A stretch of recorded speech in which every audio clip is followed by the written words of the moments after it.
Hey everybody, welcome back. It's Dave. And Dave. And together we are Twin Linked. Man, it's been a while since we had a chance to get on the telewebs. But we still got that right. We did still get Still that got our right. timing down. It's like riding a bicycle. It's, it's It's easy like to riding a remember bicycle. when you get back on, right? In theory. But the holidays are hitting hard. The Diseases are hitting hard. We had Nurgle, we had holidays. Lots of action. I think I just got over my bad case of typhus. Yeah, no doubt. Well, maybe not the bad typhus model per se, but typhus in general. So anyway, let's get right into the nitty gritty. We're not going to mess around too much. We're going to go straight to the show. First thing we want to talk about just real quick is... It's December 5th, right? It is timestamp. When did this come out? On Friday, so you're just a few Friday? days Right. after picking it up. I just ran over to Hobbytown USA in Fresno, California. Bam! And picked up this lovely book, Mm, paying my tithing to Games Workshop. that's right. You I got haven't even had a time. chance to look at it. I will say I saw a couple of things somewhere. I'm not sure where I saw them. Shoot, that book So- had more leaks than the Titanic. So, well, tell me Skip what it. you know about it, Dave. Well, that was a good one. You know what? I also picked it up a little bit earlier, Dave. I looked through it, and I think for a Death Guard player, for most Chaos players, I don't know if you really need to pick it up. It's got a few points adjustments, which are floating around, easily accessible on the interwebs out there. But if you're like a Space Wolf player, right, who needs some stratagems and stuff like that, or needs a relic or two, if you're still playing Index versus Codex, it might be worth picking up. In addition, there's a few fortifications in there that you wouldn't find in other places. So I like it because I get to see all the points changes for Astra Militarum. right. This copy will be sitting in the garage for Garage Hammer. Mhm. Everybody won't pick up a copy. Right. It'll just be there, and we can reference it as needed. Yeah, they said that you kind of need to pick up Chapter Approved to play competitively on a Warhammer. I don't know. I think you can get the points out of there. I think things like Battle Scribe and stuff like that will be updated pretty soon. Some of the points were fairly substantial. Forge World, all that kind of stuff, maybe you need it, but I think you can find it without it. However, tithe to the man. We want to keep the game rolling. It's a small price to pay for a fantastic game. Wonderful game. And by the way, Hobbytown USA. Mm. I'm sure many other shops do similar things. As you spend certain amounts of money, then Right. they give you coupons through Yeah. your email, which I don't even check anyway. But they let me. I go to ring it up, and they're like, "Hey, you got a coupon? You want to use it?" Of course, I want to use it. Bam. So I think I got it for like $25. Yeah, not bad at all, Dave. Not bad. I especially like the 3 pages on how to make relics and objective markers. There you go. How to make them? I don't know. Hey. There's like 3 pages on how to make objective markers. Oh, a must-have for all you gamers out I there. hope there's no copyright infringement. I'm pretty sure you already blew our chances of getting any sponsorship saying, "Hey, don't buy this product." Yeah, that might be true. That might be true. But that's not why we're here, man. That is we're not here to why tell we're here. you, our fellow players, the truth. The truth, even if you can't handle the truth. And if the food, shoe, whatever, The shoe fits. on to where- the next segment. On to the What are we next talking about? We were talking about Hobbytown USA in Fresno. So we can move on from there, Dave, because we played in a tournament at our local Hobbytown USA, the annual Brawl in the Fall Hobbytown USA tournament. I had a decent turnout. Oh, pretty ripe in there. 25. Yeah, pretty right. The gamer flew. After, by day 2, I got banished into the kids' tables The Outer Realms. in the annex. Annex. So we're not going to go through it in detail. Real fast, I brought Death Guard with a few Nurgle demons as well. I did some bad stuff. I had some big squads. I brought in Terminators, and it didn't go well for me. I didn't play them right. Man, the Tyranid Codex had just dropped. I played 2 Tyranid players that just kicked in my stool. Well, that's what Tyranids do. They do. And They're fascinated with stool and the rectum. I was so unprepared. I think they're trying for to the get back home. speed of those guys. I mean, it's just. I played Vince Weibert, a well-known player out there, fantastic guy, and his Tyranid is just ran roughshod over my stuff. They struggled with the Terminators. I mean, they're close games. Don't get me wrong. I had a lot of really close games, Dave. My final score was like 1 win, 2 losses, and 2 ties. And even the loss was actually still really close. I mean, they were close games, but Death Guard just was not putting out enough shots, enough power to take down the enemy. I mean, against Vince, I don't know if I killed any one of his units because I didn't have it set up for my flamers and everything. It just didn't get in the spots and struggles. It was a tough weekend. I went 1-4. Oh, man. And to make it worse, I won my first game. So I'm like, hey, man, I'm on my way. Playing Astra Militarum. Right? I played against... You know what? I heard that was an outstanding faction, one of the best factions in the Dave, game. I knew you were going to bring that up this episode like you do every episode. So I want to put out something. There's 2 things Dave always talks about.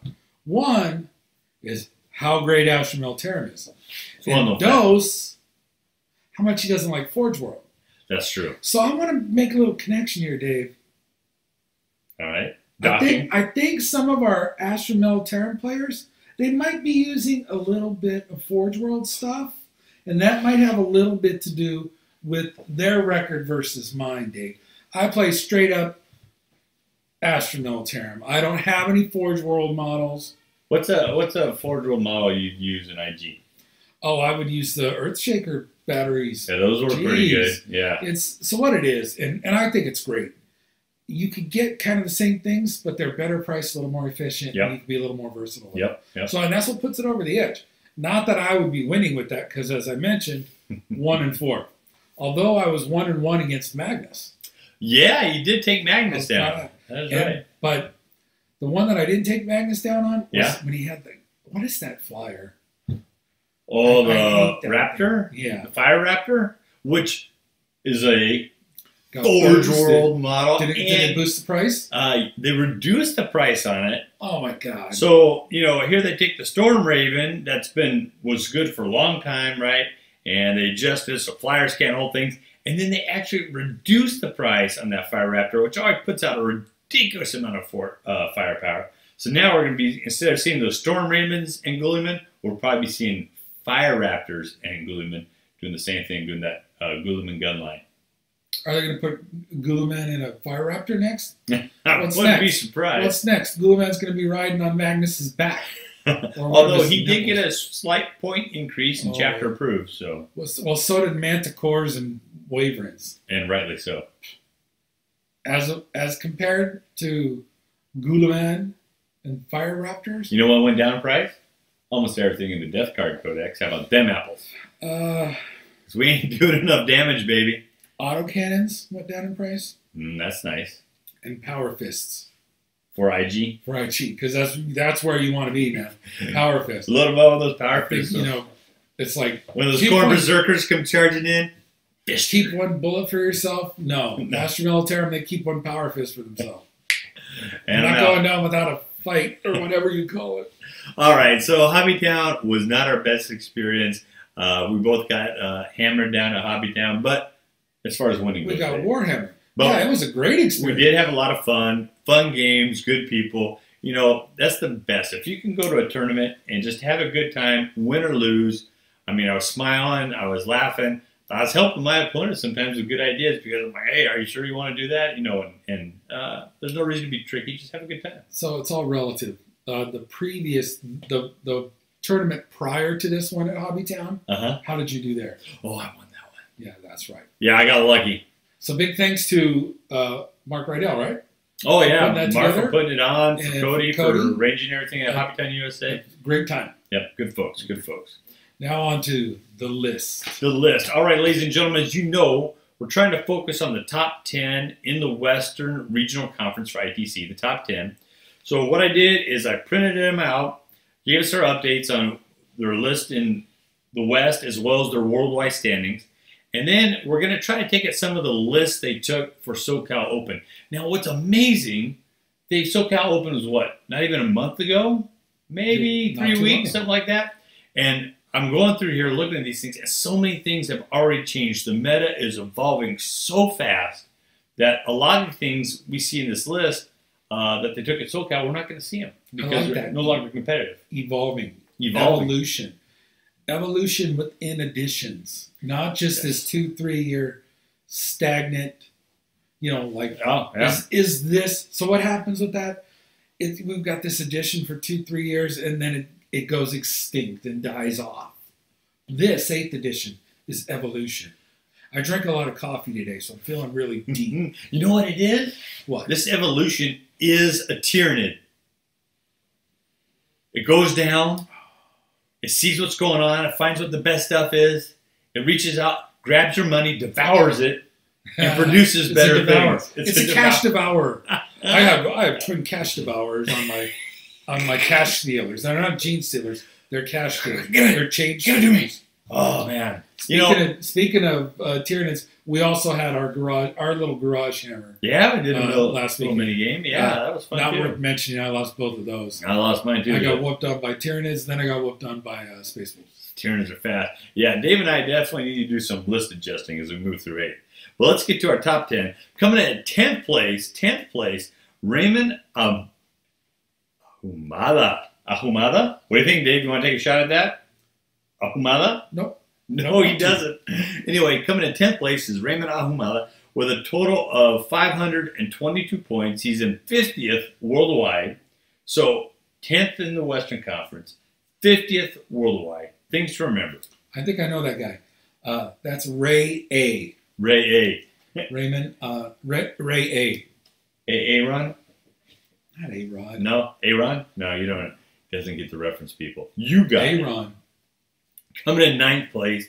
We talked about this guy a lot. Him and his brother in the very beginning is... In the beginning. Matt Johansson. Matt Johansson coming in at 526 points, 47th worldwide, and currently in 9th place in the West. Awesome. Remember David Johansson. He's also actually doing really good. He's in the... Are they the Johansson brothers? Yes. Are they the ones with the big goggles and play hockey? From Slapstick? That's a good reference. That is good. All right. So anyway, Matt's doing good at 9th place. So he's just barely above Raymond. Raymond only needs 4 points to overtake Matt. But the thing you got to remember, Dave, is we're at the end. It's going to be hard even to get those 4 points. It's going to be interesting to see who amongst these goes to the LVO and pulls in some big points, right? Coming in 8th place, the French Overlord, Adrian Genard. French Overlord.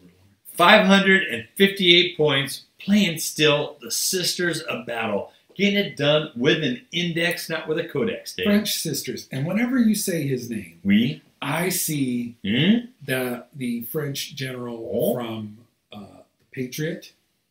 Remember the Patriot? We don't need the French. We got Ben Martin. and then when they're coming out before the final battle, he's coming out and he's fixing his clothes. He's like, if I'm going to die, I'm going to die well dressed. That is what you think of.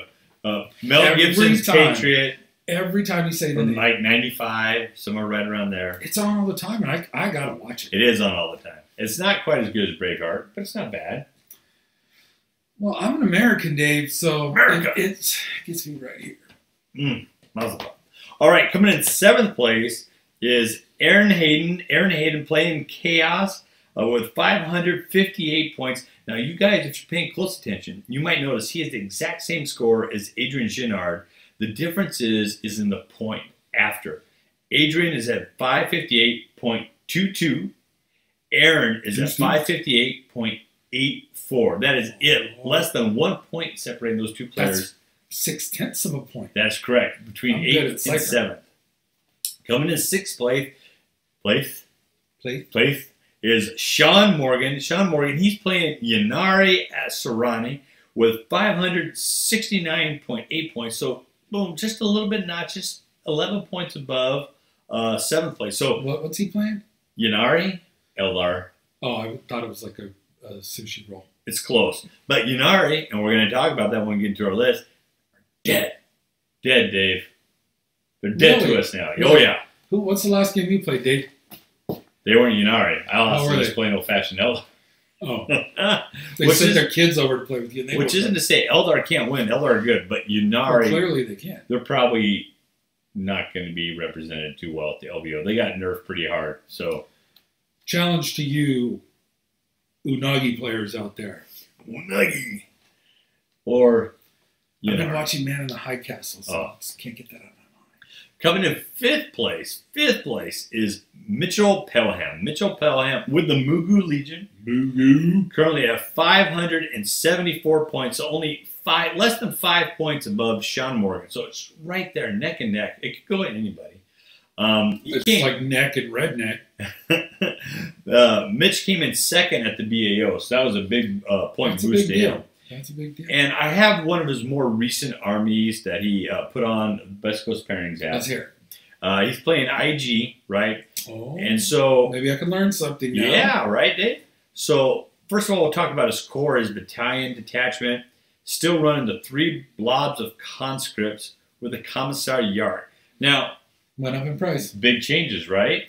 Big change, went up in price. Right? The blobs, you can't be as big as anymore. They're now limited to, what, 20 to 30, I think? Instead of 50? Could still, I think you could still join units together.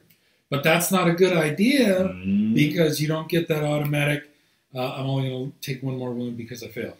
Right. When they shoot 12 of you, you're going to have a problem. Now, the orcs just got a stratagem where you can combine units in theirs. And so, like, if you have an orc unit that's about to die and the bad guy, your opponent, is about to get points for killing an enemy unit, like they do in ITC missions, you can combine them into the other unit and they don't get those points. Is that a stratagem? It's a stratagem. Oh, yeah, a new stratagem. So, like I say, Index Orcs, there's some good stuff in there for Index Orcs. I need to apologize. I've been neglecting the orcs to focus on failing as a national military general. I've almost made my quota a failure, and then I will get about ready to flip-flop? Back to the greenskins. I think I'm going to go greenskins in 2018. I'm going to ride out the rest of the year, take my lumps. I'm not going to jump tank now. Right. Tank instead of ship. Now, when you say that, do you mean the ITC season, as in after LVO, you might flop back to orcs? Yeah, I think so. All right. I think so. It's cool. Some of the other things he has in here, the super heavy detachment. We're seeing a lot of that in IG. The Stormlord. 2 heavy stubbers, 5 twin heavy bolters, 4 lace cannons, super tough to kill. Titanic feet, so they can roll forward. If something charges in them, they actually do pretty good hand-to-hand combat. Reminds me of a girl I knew with Titanic feet. But 5 twin heavy bolters, that's 6 shots per heavy bolter, right? That's 30 shots, Dave. 30 shots. Again, Siphon. And I believe Stormlords hit on a BS of 3, do they not? Oh, that's pretty good for Ashnell Terran. So yeah, he's got the blob reducer, right? Because it's a -1, strength 5. It's a good weapon, the heavy bolter. He's got 4 lace cannons for putting shots on your Magnus, your Mortarians, your tanks, and stuff like that. Good stuff, right? Or just the light show. I noticed on that list I see Astropath. Yeah. Boost in price. There you go. That's true. That's true. I also see the Wyverns on there. Yep. Boost in price. Yes. What else we got? Earthshaker batteries, 2 Earthshaker batteries.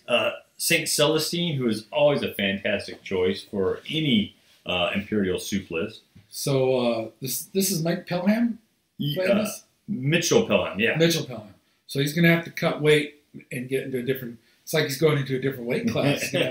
Yeah, he's been fighting heavy. Now he's going to cut down, lean it out a little bit, because those points add up. They do. Something's got to give. They do. He also has a couple deep striking units. He has, it looks like, a total of 4 Elysian command squads with plasma guns. So fantastic, well-balanced threats, right? He's got deep striking threats.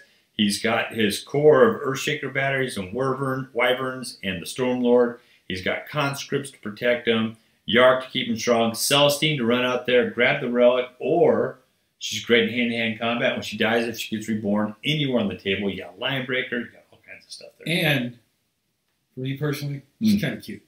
She is a bit of a hottie. You know what I'm seeing? I'm seeing that old food pyramid. Uh-huh. Because it's perfectly balanced. It is. With what is it, Stormlord at the bottom and Celestine at the top. Right. Perfect. Good balance. Yeah, it's a very balanced list. You know, really... It's going to adjust with these point changes. How will it adjust? Will we be sacrificing the base? We'll have the correct balance. The key that I want to point out is when you're building your lists out there, think of what Mitchell has done here. I mean, he has multiple levels of threat. Mhm.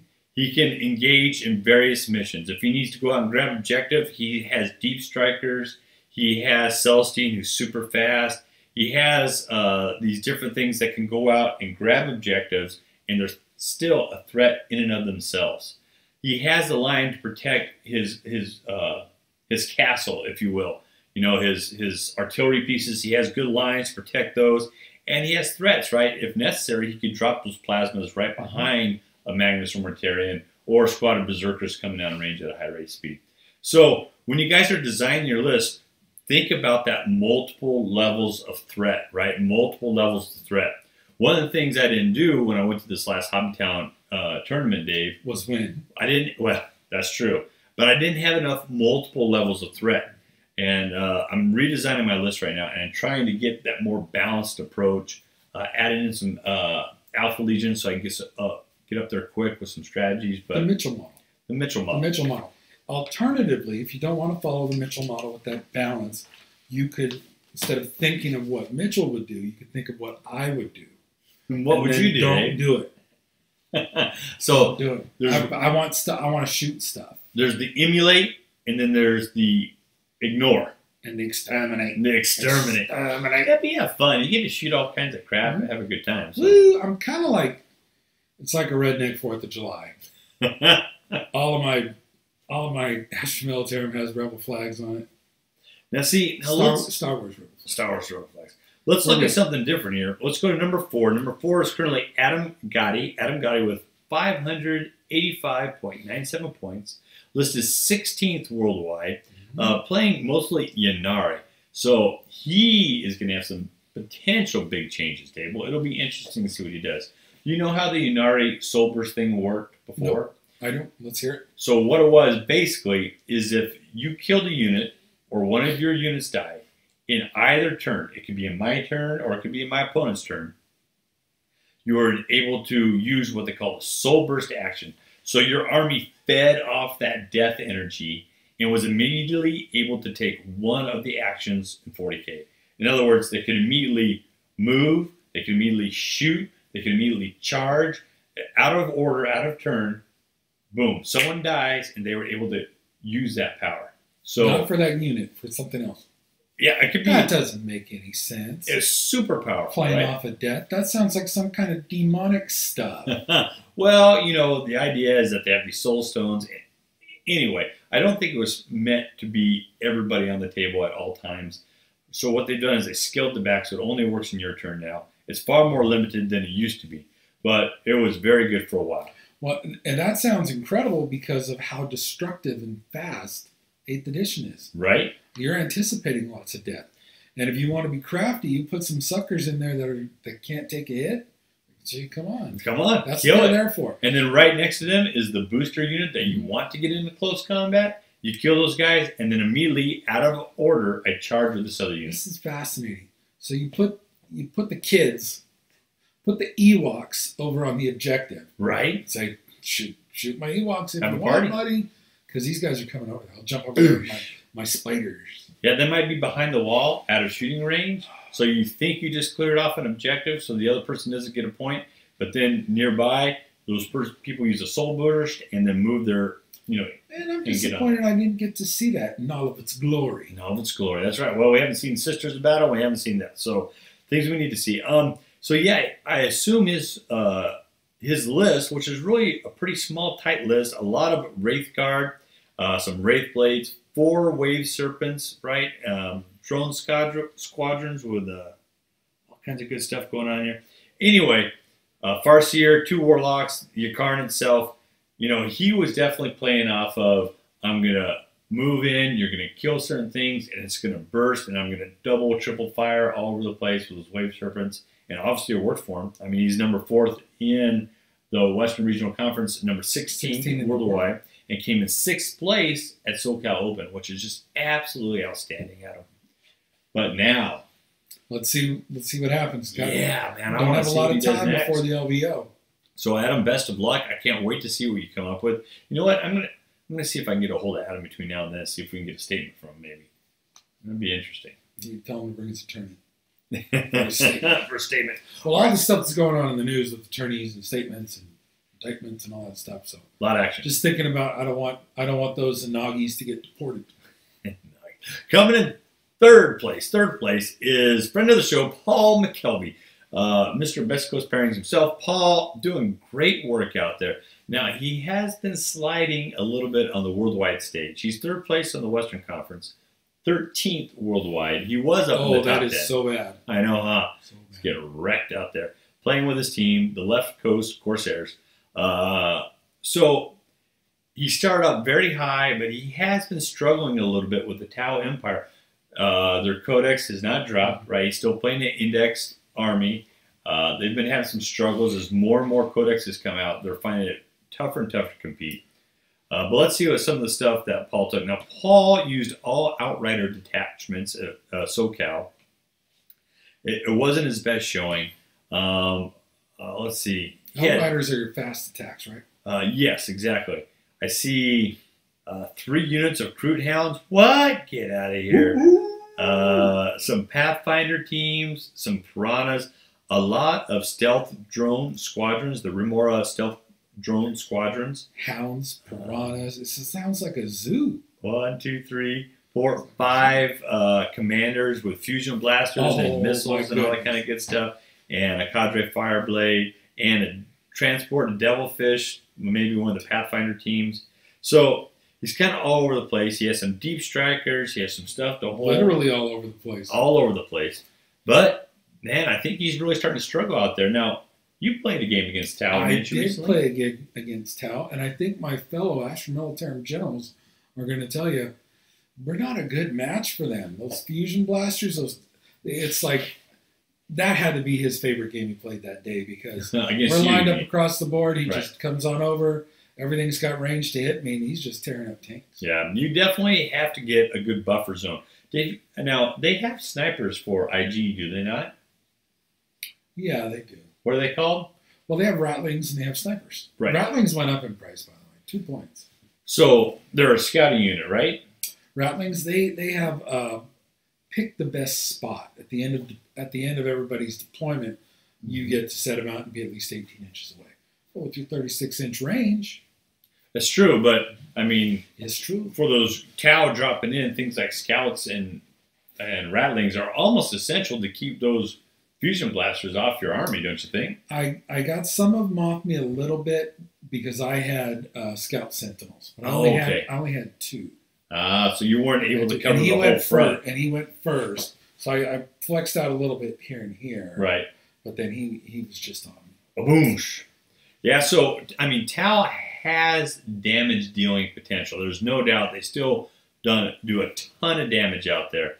But, you know, if they don't get to go first, if some of those infiltrators, like for Chaos and stuff like that, can get across the table and get in their backfield and just start chewing through stuff. Well, it's tough. like I was saying, bad matchup because I'm armor heavy. Right. I don't have invols, don't have feel no pain. Nope. So when you're playing your feel no pain and invol type stuff, that's going to give those Tau some fits. Their -4 armor to the armor doesn't do you any good. Yeah, It exactly. does a lot of good. It neutralizes my save for leaving rust. Right. And then it's cranking out wounds. So Ridiculous. yeah. Yeah, so Tau has the damage dealing capability. We'll see.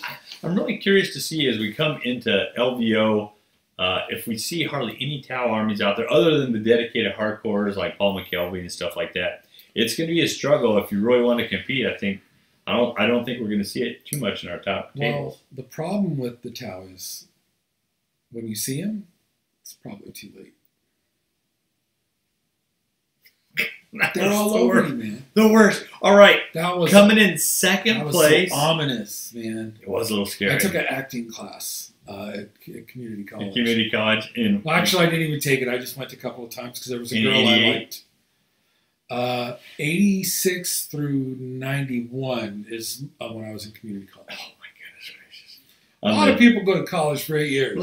Yeah, they're That's called normal. doctors. They're called doctors. Coming in second place is David Johansson. David Johansson, right? Where's his brother on this list? 9. So I he's got a ways to go. want to see these guys fight. So David has 604 points. He's 9th worldwide, playing with the Double Dutch Rudders out there in the Utah zone. Came in 2nd at SoCal Open, right? Mm-hmm. Outstanding. And he was playing Chaos with Alpha Legion. So, do you know how the Alpha Legion stratagem works, Dave? Let's hear it. So, we're talking about these multiple threats, right? So, Alpha Legion, for 1 command point, you can place a unit of Alpha Legion infantry 9 inches away from your opponent, right? So, after everyone's set up, it's like a scout. It's like an infiltrator time. After everything's set up, but before the first turn begins, you spend that command point. And since it's before the turns begin, you can spend as many command points as you have. So if you want, you could put 6.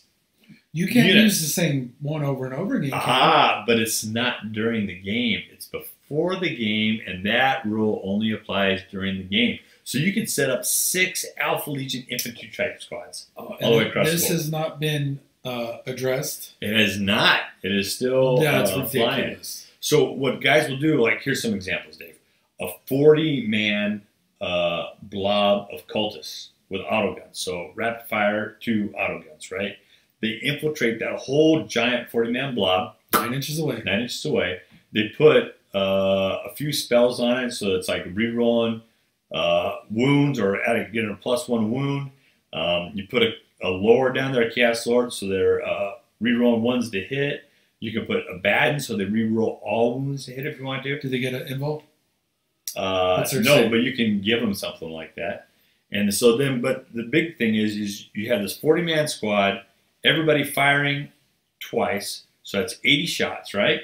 And then if you give them Marcus Slanesh for, I think it's 2 more command points, they can shoot again.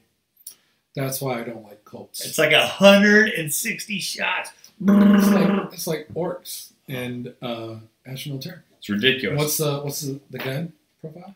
It's just like, strength 3, but you give it +1 to wound, so. See, that's good. And then on 7s, it gives a mortal wound. So every time out of all those guys, the 6s you roll to wound. If it's against an Imperium army, 7s it creates a mortal wound. It's got some good stuff. So I don't like it. Let's look what Dave brought here. So Dave brought 15 units of Berserkers, right? So I guarantee those guys are up in the front row. But he also had, here we are, 3 units for a total of 40 cultists of Slaanesh. So he's probably got the big blob up there up front. He's probably got the Berserkers up there up front, going with a Chaos Lord and maybe a Sorcerer, right? Well, this Changeling, I've encountered this thing before. I don't like it. Right, that gives you but that's for his Nurglings. So he's got Nurglings out there in case he goes second. So the Tau guys can't drop right in his front field, all that kind of good stuff. It keeps everything back, right? Even these guys still have to be 9 inches away from your guys. So if you have those Nurglings out in front, even that Alpha Legion has to be 9 inches from the Nurgling, and then it's a lot harder to get those shots and kills in. But here's one of the things he had. A total of 15, which is 5 units of 3 Obliterators. So Obliterators dropping down, they have deep strike, they shoot crazy good. He has 2 Slaanesh ones, so if he wants, he can have those guys fire again, just like I just talked about the cultists. And he has Tzeentch ones, which help with their invul signaling throws. And they do a ridiculous amount of damage. Basically, they're plasma obliterators dropping out with plasma cannons, blowing stuff away. So these demons are pretty popular right now, are they not? A combination of Chaos Space Marines and demons together, yes, very popular. And a lot of people would say it's the strongest faction, right? What do you play, Dave? Death Guard, which is not any of this. Okay. But, so, unlike the IG, which has a castle, which has mid-range and has deep strikers, right? Pretty much David Johansson, at least with this army, was running almost all up in your face, right? His goal is just to wipe you out. So he's bringing all those cultists and Berserkers up front, maybe 2 units of cultists to hold the back for Maelstrom points. He's got the Exalted Champion Khorne, which gives his Berserkers re-rolling wounds. So he's sending those up front. So he is just in your face. And then he drops those Obliterators in wherever he needs them the most. He just jumps up and smacks you with that Dutch Rudder. Yes, plenty of deep strikers. Fantastic list. I like it. Well done, Dave. Well done. I don't want to play against it, but I like it. All right, and first place, and he's been there for a while, the gentleman general himself, Brandon Grant, with 677 points. Almost 75 points behind number 2. He's going to be hard to push out, and he's definitely as a front runner for maybe winning the whole thing. He's in 4th place worldwide right now with Relentless D, and came in 1st place down at SoCal. 1st place at BAO. 1st place in the West. Yeah, man. Who can beat Brandon Grant? That is the real question. Man, and he's playing IG. He's still playing IG. Now, the Smite spam has changed a little bit, but not so much for them. But let's see what he's got going on here. He's got a big change coming up. I'll go ahead and let you go over that, and then I'll point out where I see some. Right, so he had 5 Towerx primes with the Gatling cannons and hot shot volleys. So just plenty of mid-strength shots going down range. Can take out most units, can take out blobs of cultists, can do all that kind of good stuff. Command squad to deep strike with 4 melted guns, some Tempesticide troops, some psychers. 1, 2, 3, 4. Oh man, a total of 9 psychers. Saint Celestine, 5 Seraphim with Inferno pistols, so deep striking sisters. 2 Colexis assassins, so they can get out there and do stuff. 2 Elysian mortar teams, and then here we are, 90 Vestroyan conscripts with a commissar. I'm going to have to go read up on what the Vestroyans, what's special about them. I believe there's something about it. They don't lose as many dudes to a morale check, or you get to reroll morale checks or something like that, but I'm not positive. Complementing that massive number. Yes, yeah, no doubt. Where I see a problem is I believe the Psychers went up. They did. They did go up, but 8 points each. Well, but just right there, 8 times 9, 72. That's 72 points right there. Well, but Malefic Lords went up like 30 points each, which was the other problem. And how many were people taking a vote? Some people were taking like 13. Oh, my goodness. Right, because they're only 30 points each for a Psyker. 30 points for a Psyker character. And they were causing havoc out there. But anyway, so yeah, Brandon's probably, he might have to change his stuff up a little bit, but still a lot of nice threats. He's going with a Smite spam, and he'll probably stick with it because it works great. Collects assassins out there, intercepting psychers. Shutting them down. Shutting them down, so he puts them forward, keeps the threats away, and it acts as that buffer because, correct me if I'm wrong, Dave, but the assassins can start out front just like scouts and stuff, right? Yes, they get to get out there. So he creates that buffer out front with the assassins like somebody would do with their scouts or their Nurglings or something like that. So he has the buffer in front to keep people off his guys a little bit. He has plenty of psychers, command squad to come in and shoot some meltas to try to take some points off some deep strikers. The Seraphim that can drop down and do the same thing. Mortar teams, only 2. So how many shots is that? You got two mortar teams? That's 2d6. 2d6, so not too much. But you got Celestine coming in. Or does he have 2 teams of 3? That's probably what it is. It's probably 2 teams of 3. Yeah, that'd 2 be teams great. of 3. What I see there with the assassin, back in the previous edition, you needed to worry about getting out there where you can get shot. Right. Because they have a good save, but you can still get shot. Right. So it's a character. Oh, yeah, yeah. So now you could get out there, just don't get out past everybody, and they can't even target you? Well, that's tough stuff. A Colexis Assassin, I think you only hit it on the 6 anyway. Oh, but in 8th edition with guys that have 90 shots. That's true. 160 shots. Still you want to take them out, you're taking them down. You can still take them down. Anyway, that's Brandon Grant's list. And it's not just the list, it's the people playing it, of course. But, man, those are some great ideas. If you're out there list designing, we talked about a bunch of different armies, a bunch of different ways to build your stuff. I'm trying to learn from these guys, do the same thing. Like I said, I got my Death Guard. I'm still trying to work with them. But something I'm going to try to do is, you know those blight drones, the ones that are hard to kill that fly around? Oh, I hate them. So normally you put the spitters on them, which are basically 2 flamers, which have a range of 9 inches. So what I'm doing is I'm building them with the heavy grenade launchers. 6 shots.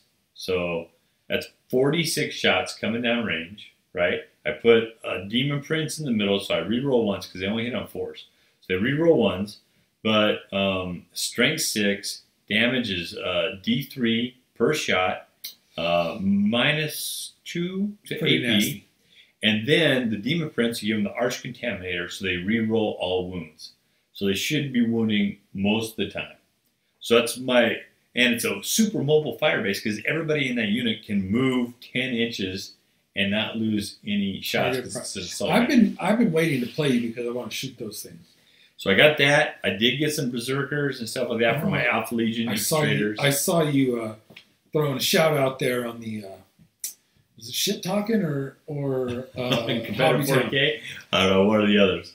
Where you're like, hey, everybody got white drones. Like, don't give him those. Don't encourage him. Don't help him. He doesn't need it. So we'll give it a shot, but we're going to see how it goes. I'm going to try to do that. I'm going to try to have my mid-range. I'm going to try to have my deep strikers. I have this mobile fire base. I have Nurglings to keep the deep strikers off my guys until they can do some damage. We'll see how it works, Dave. Well, with the points adjustment, once I understand the points adjustments from the chapter approved, I'm going to do my best to get more shots. Sounds good. Sounds good. That's about it. All right, real fast, Dave. Let's go over our upcoming tournaments. Okay, so coming up this weekend, December 9th, Saturday, we've got the Rudder GT in Orem, Utah. We have Thomas Heckstrom Yoki, I believe, is putting that on. Go Utah, go Thomas. In Orem. Whatever the Rudder GT is. Don't ask, don't tell. Toy Hammer 40K, 2,000 point ITC at Game Wizard and Blue Sky Hobbies in Bremerton, Washington. Beautiful Bremerton. Also on the 9th, AZ Top Table Tournament at Imperial Outpost in Glendale, Arizona. Ooh. Is that new? I think we've mentioned Imperial Outpost before. You're right. Oh, Glendale, Arizona, not Glendale, California. I was thinking SoCal had a new one. But, okay, I'm sorry, Dave. Go ahead. I'm looking sophisticated with my glasses and a pen. Next, we have 2,000 point ITC 40K tournament at MJ Cards and Comics in Wasilla, Alaska. Now, this one, I don't think we've mentioned them before. Wasilla? Wasilla, yes. And I had to look up where is Wasilla, and it's coming down towards, it's lower. The panhandle thing that sticks down on the thing? No. It's lower, and it's like... Is it out by the Aleutian Islands, or is it over by Canada? It's by Canada. Right. It's like, this is British Columbia. Right. That's that panhandle thing, Vancouver. isn't it? Oh, yeah, I got what you're saying. It's like right up in here. All right. So if you're in that area, 600 miles. The Yukon. 600 miles as the Fire Raptor flies to Washington. Excuse me. Next we have also, this is December 10th, Warhammer 40K 2,000 point tournament at Green Tower Games in Santa Clarita, California. Beautiful Santa Clarita. Next up at the Games Arsenal is the 40K event number 1. I don't know why they're calling it that, in Marietta, California. That is also on December 10th. Are we up to the next weekend yet? Looks like December 16th, we have Old Hammer 6, the grand finale 2017 at Great Escape Games and Comics. That's right. So in Sacramento, California. I believe they're using a painting rubric there for that tournament as well. So if you're going, make sure your stuff is squared away. If you look up Great Escape Games, find the link. You can, if you're thinking about going, Tony Myers up there or Bryce Nelson, they can steer you in the right direction. They did put up a painting rubric so you can see everything you do to max point out on your painting score so you can have your best chance to win overall. All right. I was going to ask you what that meant, but you explained it so well, Dave. That's very nice. Next, we have December Warhammer 40K ITC in Colton, California on the 17th. Going back to the 16th at Addie's Games in San Diego, California. They've got a tournament. And then the last one we've got is the Metahammer season finale at Great Escape Games in Sacramento. So 2 at Great Escape Games are really pounding it out. Plus, I think they're having a LWO primer coming up in January. I got to give a shout out to my buddy Bryce Nelson, who had asked me to call him like 3 weeks ago when we were supposed to do our last one. And then, man, work just pounded me. And then the holidays, and all of a sudden, we came in to sit down and record, and I realized I forgot to contact Bryce. I'm so sorry about that. I'll give you a call and we'll talk about that LVO primer coming up, and we'll make sure to put it on our upcoming episode. I just got to say, I normally give Dave crap, but he is a very, very reliable person, so he will get back to you. Yeah, sorry about that, bud. Anyway, this is Dave And Dave. signing off, and together we are Twin Linked. Keep those dice a rolling. Rolling, rolling, rolling. Keep them nice a rolling. Rolling big old sixes. Rawhide.